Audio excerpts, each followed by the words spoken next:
We don't go to Letterboxd to look at our own movies. We go to look at other ones. In terms of a film lover, I love it. But in terms of looking at our own reviews, that's terrifying. Yeah.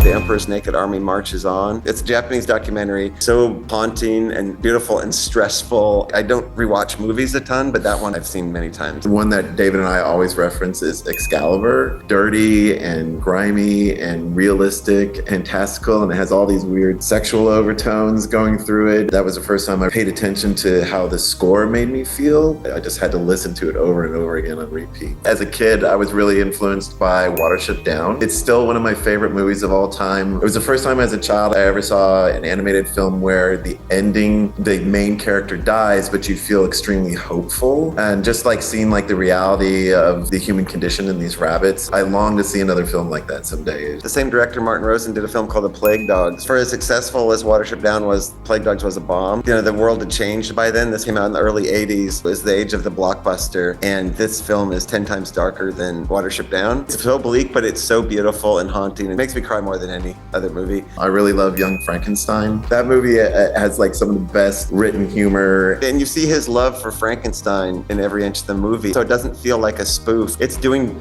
Frankenstein aesthetically as good as Frankenstein was done. And so it gives the legitimacy to the jokes. And it's just, yeah, it's the best. Gary, the Wrath of God. It was kind of like a Rosetta Stone for us. This itch hadn't been scratched in terms of the type of movie I wanted to see. It was a historical adventure story, but then also had this kind of like existential fever dream quality to it. Werner Herzog's probably my all-time favorite director. Like all of his work continues to be a massive influence on us. The good, the bad, and the ugly. The way it's shot, the way it's edited, and another one that like has just an iconic score. Once I heard that, I had to go deeper dives into Morricone and like find other movies that he had done just because I love the score so much. Flash Gordon by Mike Hodges, so sexy, and which was very weird for a kid to see in a way that you I don't believe in guilty pleasures in general, but especially not with that. To me, it's like a profound love for it. We owe everything to Flash.